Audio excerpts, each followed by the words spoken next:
Hey there everybody, I'm here to talk to you about Splatoon, Nintendo's brand new and colorful game for the Wii U. This game has reached some trending on the internet as of late, and it's no mystery why. First-person shooters, third-person shooters, and well, shooters in general have been the rage for almost a decade now, and Nintendo has done very little to respond to that general demand.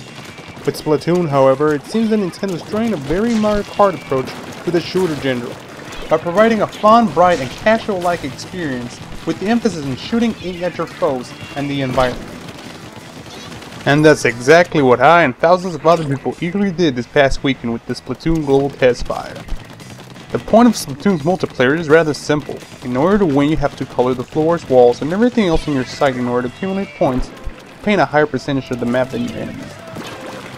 You achieve this by using an array of weapons that include Nerf-like ink guns, paint rifles, and everyone's favorite, huge paint rollers. Among these main weapons, you're also given sub-weapons and special weapons that range from grenades to special anti-paint force fields. All of these weapons run on ink, which you use up when you shoot and use them.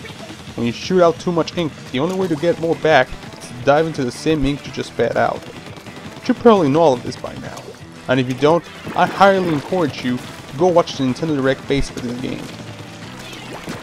Now, what I'm really here to talk to you about is what I thought of these demo sessions with the game, which I found out to be pretty exciting despite having some problems with it at the beginning. These problems were just the controls, and this has been mentioned quite a bit.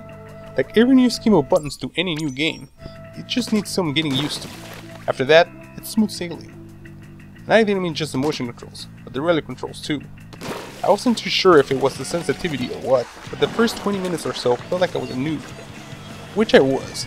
Everyone was. It did feel a bit embarrassing though.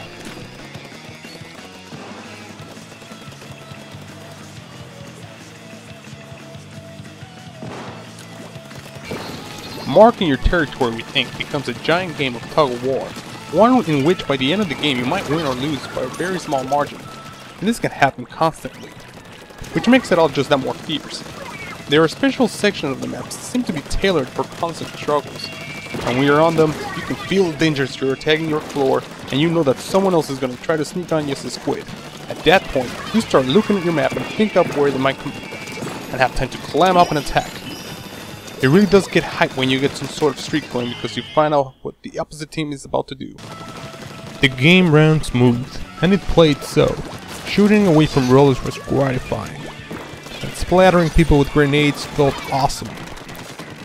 It really was a lot of fun, even when I was splattered and I was waiting to respawn to get my revenge on. There was some shortcomings though. Maybe it was just lack of experience, or a bad controller setup at the moment. But while I used the charger weapon, I felt a lot smarter every time. I couldn't hit anybody, depleted my ink too fast, and felt like I did nothing for the team. It felt a bit underpowered, but again, it might just be ground time, ground place, because at some point I got owned a few times by smart precision chargers. Now on the other side of the spectrum, the roller felt just too easy to use. I'm not gonna go ahead and claim it was overpowered, because I didn't feel it so, but I did feel it was noob friendly.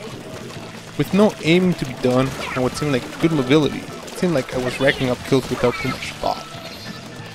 However, even with that weapon's ease of use, my favorite weapon had to be the regular shooters. With that old school feel, coupled with smart gameplay, racking up skills and cleaning dirt felt right. In fact, after using all the guns, I found that I did the best with these guns. Not just that though, the first weapon of choice came coupled with the bubble special weapon, which activates a force field around you, practically making you invincible for a short time, and man, activating that at the right time was a killer. Another aspect of the game which wasn't present in the demo, and that makes it have some similarities with modern shooters, are the gear abilities. Of course, we didn't have straight access to them, but if the abilities are significant enough, they will feel like attaching perks to your loadout, which will add more variety to the game and could help the game's longevity, so that it doesn't become dull after months of playing it, which apparently is a worry on a lot of people's mind. I'm not necessarily worried about that though. Content is going to be kept being added regularly as it looks, so there will be at least new stuff to look forward to in the future.